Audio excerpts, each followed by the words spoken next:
G'day, Aussie Bonsai Bloke, here you go. Today, guys, we're going to be working on this silver birch, and we're going to be putting it in a new pot and just giving it a bit of a tidy up, although it doesn't need too much of a tidy up. The buds are starting to swell. It's in very much need of a repot. But first things first, I had a really cool long-time watcher of the channel, and she was so kind as to send me a pot and some scissors, and she sent me that out of the kindness of her heart, because she said she didn't like watching ads, so she skipped the ads, but to make up for that, she sent me this, which is pretty bloody cool. So really appreciate that. She doesn't want her name mentioned, so I'm not going to do that out of respect for her, but I will go as far as to call her Jojo. So I hope she doesn't mind being called Jojo, but really cool. I got some scissors here. She got it from she's overseas, by the way, and she ordered them through an Australian website with a gift card. Bonsai shop online. Got some scissors and a new pot. It's a pretty cool pot, you know, like they've thought about it. They've got tie downs, they've got some drainage holes. There's a little bit of warping in it. Okay, a little bit of warping in the bottom, but I don't actually mind that. I actually thinks, if that's English, that it gives it character. So it's got a little bit of warping, but it's a cool pot. I really like it. So she sent me that. Thank you, Jojo. You know who you are.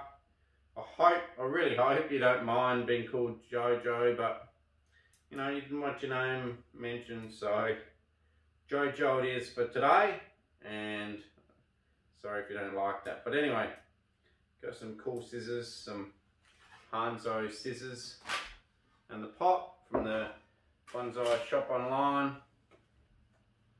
and yeah, that's it. So really cool. Thank you very much. You know, gestures like that is what, you know, keeps me keen, keeps me going. I love everyone's comments. I love people, you know, watching and talking about the videos, because out here I don't have any contact with people that do bonsai. So YouTube in a way for me is for me to contact with other bonsai people, because otherwise it's extremely hard for me to contact with other bonsai people. This is a really great way of doing it. So I love feedback, love the comments, and things like this, well, almost melts your heart to get, you know, stuff like this sent to you at no cost. Is pretty cool, really cool. Absolute super generous person, and I wish her all the best in life. So there you go. So let's repot this one, but first let's give it a trim. So I'll just show you trimming a branch, maybe a branch. I'll bring you up a bit closer to the tree. Obviously, as the name of the video suggests, silver birch. Okay, as the name suggests, it is the silver birch. And what we're going to do is we're just going to work our way up a branch. So I'll just work on this one. So in the back here, there's a lot of dead stuff. Okay, obviously got shaded out too much, and I'm just going to chop that back to something that might reshoot, because I wouldn't mind a branch coming out there. Branch at the back dead, obviously got shaded out. End of this one's dead. Tip of that one is alive, so we'll keep that. Okay, your scissors seem to be working fine, by the way. Seem to be going great guns. And we're just going to keep cutting some of these shoots back shortish, so it'll increase branch division and ramification, and also branch direction. Branch direction, as far as it changing direction, is just as important as divisions, and that's why I'm starting to promote clip and grow, because here you can see I've wired that one in the past and it's got a snaky sort of look about it, but if I was to have clip and grown that, it would have had a more natural change in direction everywhere, which is now not the case, which is fine, you know. I didn't know any better. It is what it is. There's not a lot to clean up on this tree, because during summer last year I actually you know, cleaned it up pretty well, and it's only shot some small shoots since then. Okay, we got a really weird branch coming out here, and it's sort of fighting with this branch at the front here. This branch at the front here is actually 3, and there's also another one fighting for its position there. So what I might do is I might just take that one off for now, see what it looks like. Shorten this one. Okay, I'm pretty happy to take it right off now. Get this one to take its place. Now this video is not so much about trimming or how to trim, but basically I'm just taking off the ugly, keeping it interesting, and that's it. You just take off the ugly, keep it interesting. Whatever you do, don't try and make flat pads on a deciduous tree. Do not try to make flat pads, because in my opinion it just makes a tree look ugly. Better off making some random weird ups and downs and all over the place on your tree, and in the long term it gives you something a lot more believable when it comes to your tree. Another thing I must say, these scissors are really going good. Cranking through it way faster than my old ones.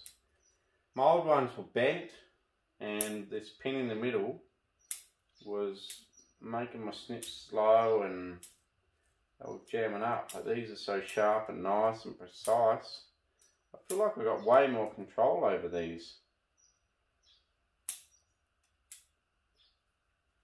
So here we've got a really thick one on the outside. I'm going to cut that back. Chop it all back. Where I've got too many shoots coming from one spot, I'm just going to reduce them. Get rid of an old stub there. These were a 200mm pair of scissors that I got. Is that branch dead? No, there is some alive stuff in there. Some of it died. 200mm scissors, which means, and they're an in-between. They're like a robust scissors, so they can handle some of the big cuts, but not a super fine one for the fine cuts. So, you know, they seem to be doing really well. I just seem to be cutting away here. I was going to shut you guys off and not keep you live, but you know what? They're cutting that fast that I feel like we can keep you guys live for pretty well the whole thing, and then we'll do a repot in a minute. So a branch like that died, got shaded out too much.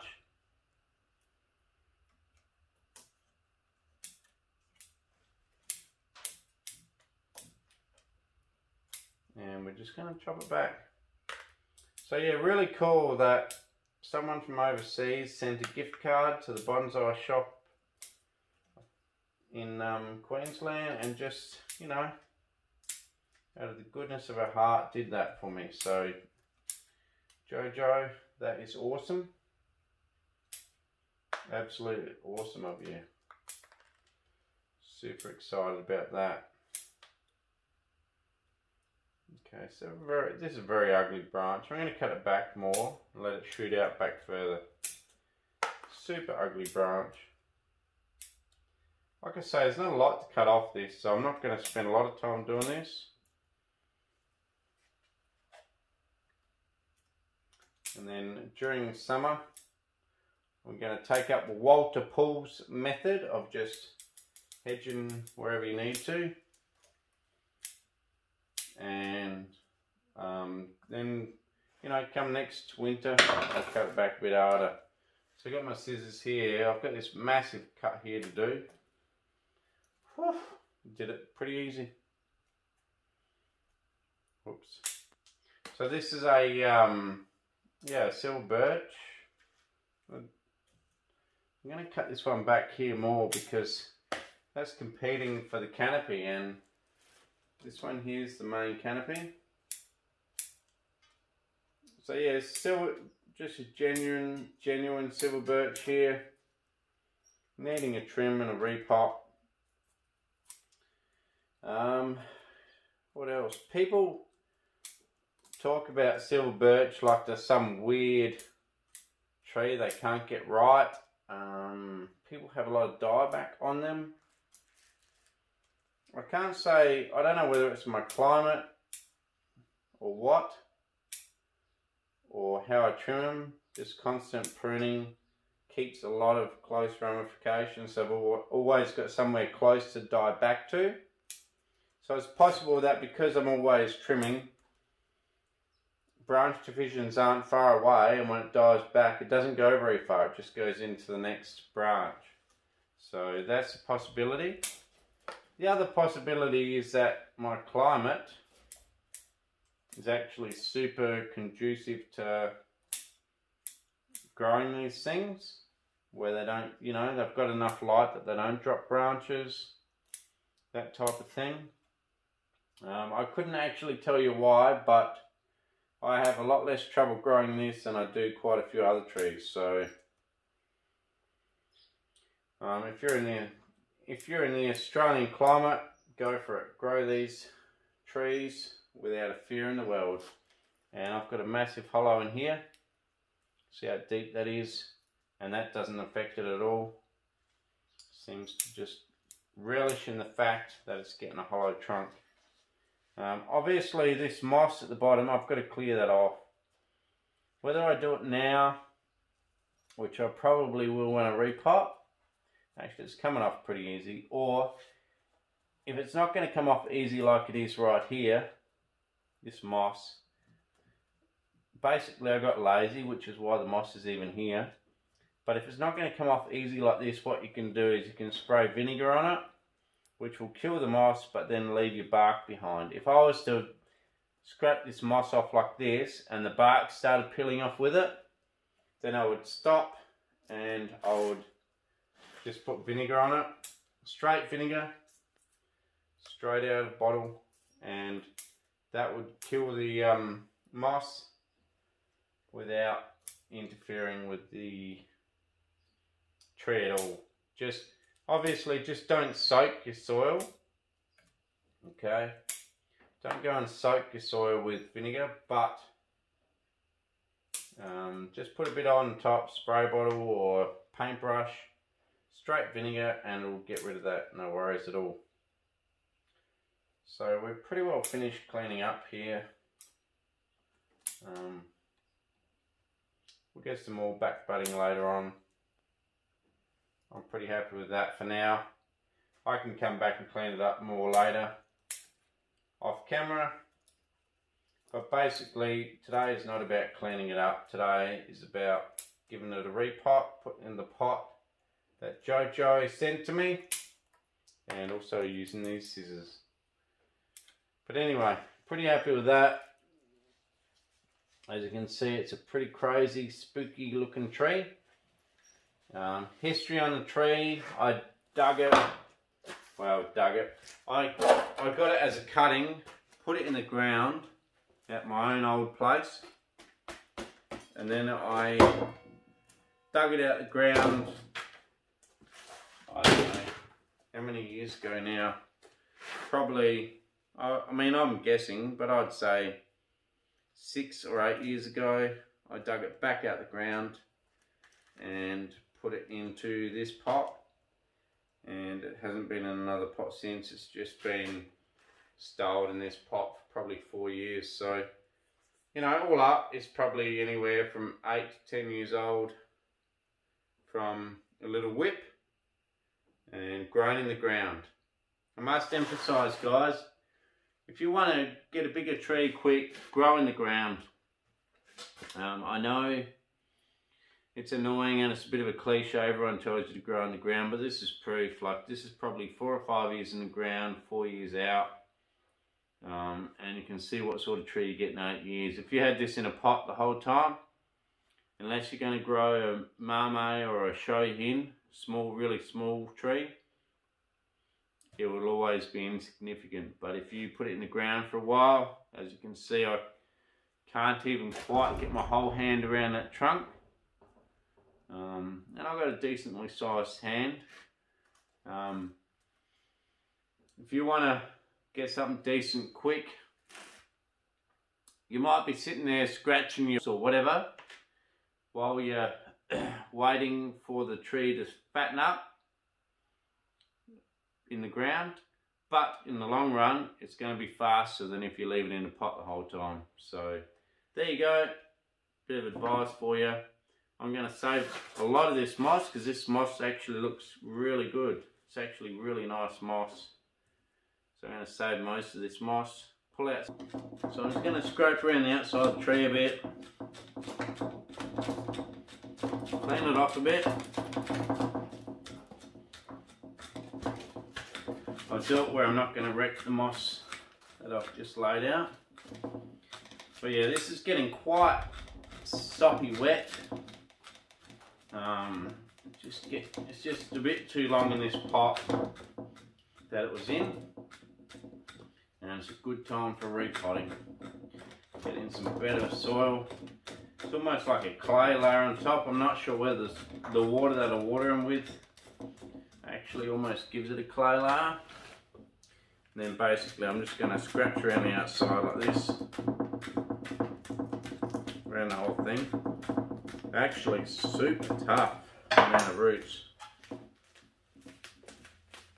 You can see a lot of roots. And what I might even do is just take a slice of cake off the bottom. So I'll go and get the saw.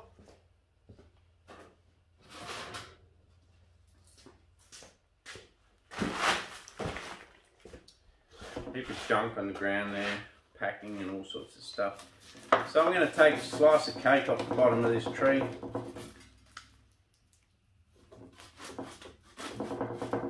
God, this bloody turntable.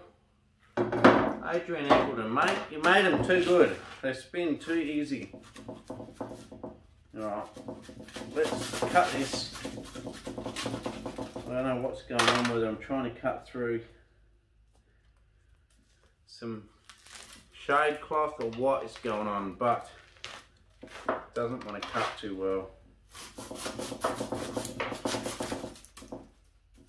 I think it's shade cloth on the bottom.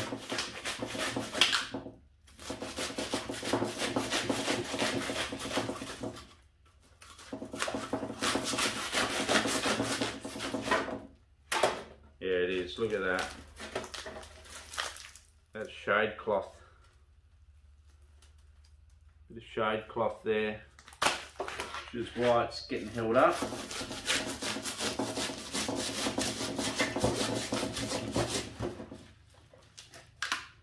I don't want to go crazy on the roots. The new pot's actually slightly bigger than the old pot. I do want to cut a few corners off here, so I'm going to do that.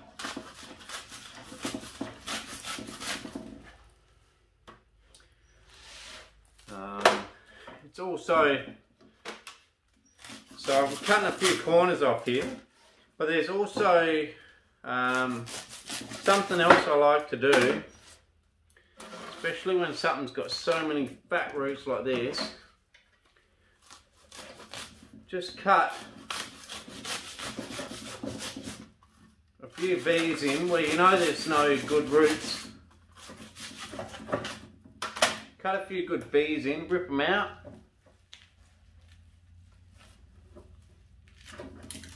Because what that does is allow you to put new fresh soil in areas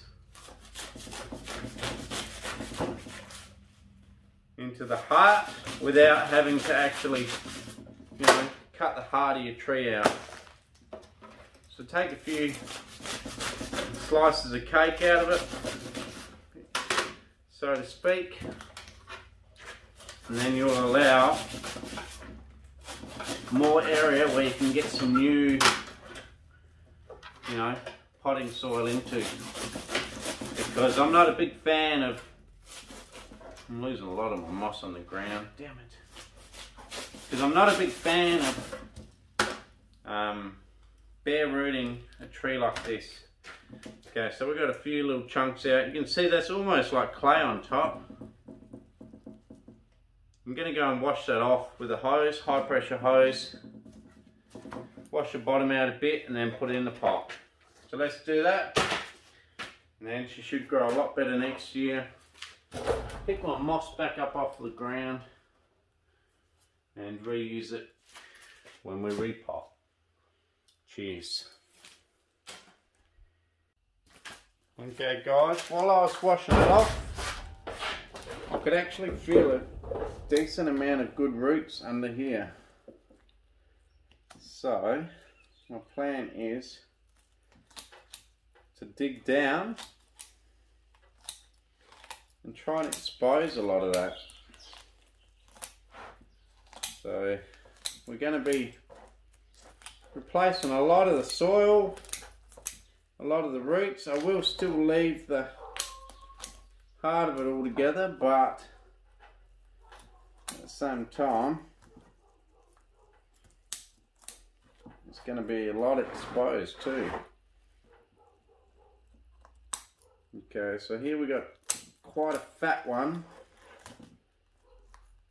on the inside. I'm going to leave that to fatten up for next time, but I'm going to also get in here and cut back the top layer. I know we're going pretty hard on it, but I think what's happened is last time that I repotted this, I might have buried it quite deep just to protect all these roots, but now that they've grown, time to let the roots shine. I hope you guys can see this. There's actually some really cool roots in here.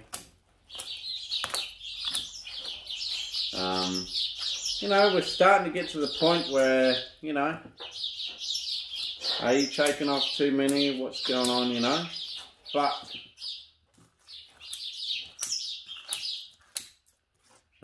eventually you've got to be able to show off these roots, because that's what makes a tree. So we're going to just keep chopping away here on the top level. Try not to chop my finger because I just felt the scissors go past it. Look at that already. You can see that. See that? You got one there, good one there and there. We're getting down there.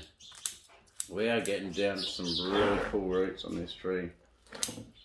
So let's hope there's some here at the back.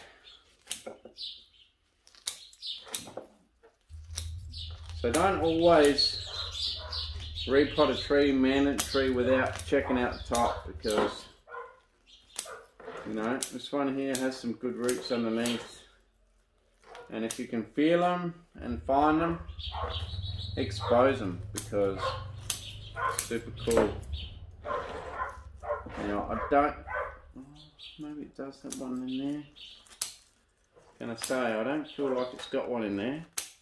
So what I'll do is I'll cut it back on the top here a bit harder, like I am now. Take it back to the hose and spray it out hard.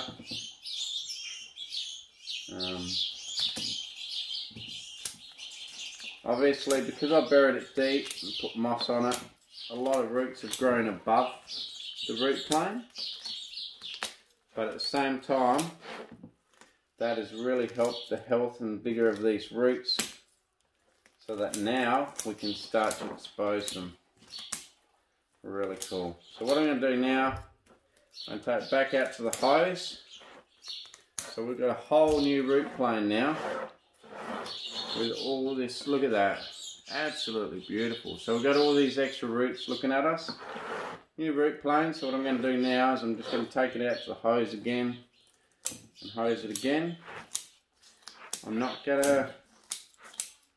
still not going to get rid of the core of the tree inside there, but as you can see, we are exposing some bloody beauties there. So let's keep going with that. Okay guys, so it's ended up being a crazier base than I ever thought. Look at these big roots in here. Really radial. Really beautiful. This is the front of the tree. Look at that. Big one there. Some nice ones come down here. Big one here. Another nice big one here. Absolutely beautiful. It's hard to see because there's no contrast at the moment. So it's hard to see, but even the back is still good. So I'm going to put it in this pot.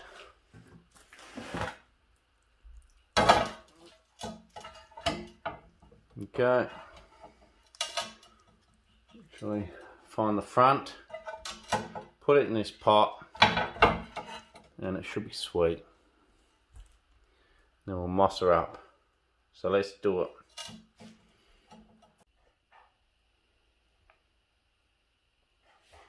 G'day, welcome back. Well, we've got our succulent mix there, which is, I don't know, it's cheap for me, you know. It's my go-to. If you went to a proper bonsai nursery where they sell proper bonsai mix, fine, but if you're going to go to Bunnings and get a bonsai mix, or to your local garden centre that has no idea, a bonsai mix pretty well is a succulent mix, and for me that's good enough in my hot climate.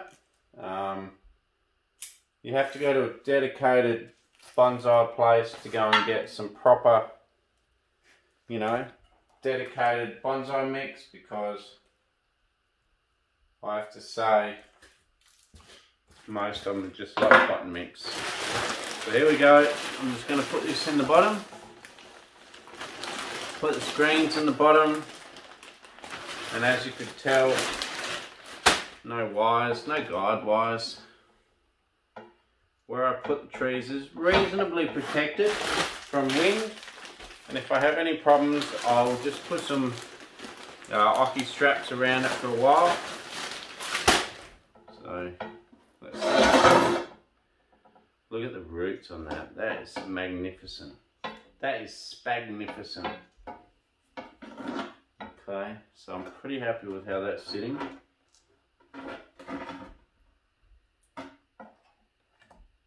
Really just want to get that like that. Pretty happy with that. Sorry about all these noises. Bits of grit and stuff, and it's all wet. It's all gross, really.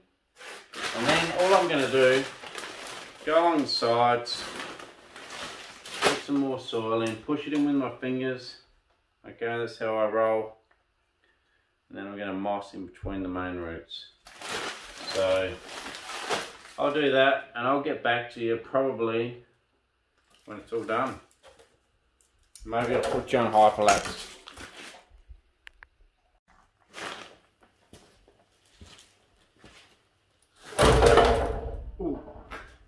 G'day, welcome back. Well, you wouldn't believe all the crap under my feet here. You guys can't see it on camera because I'm trying to hide all my mess, but there is a mess everywhere.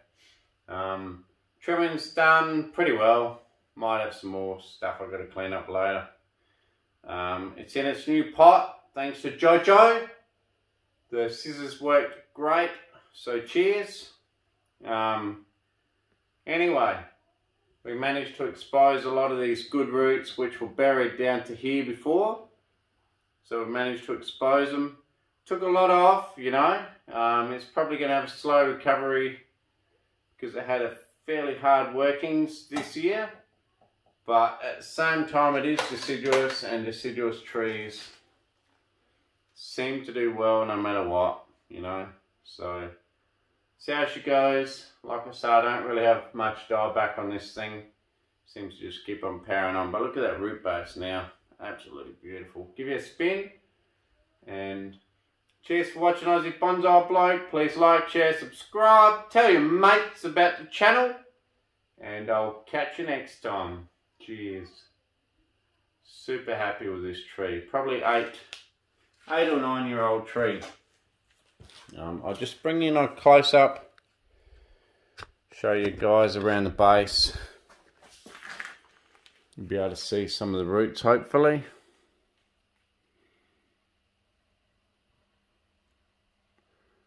So you can see some of the roots getting exposed now. Awesome. Look at that root spread there. Bloody awesome. Up into the tree. The tree's obviously still got a lot of development to go. It's not a finished tree by no means. A lot of development to go, but it is getting there. So please don't be too critical on it. It's getting there. Look at that root base. Cheers. And I'll catch you next time. Aussie Bonsai Bloke, just like the sign says. Cheers.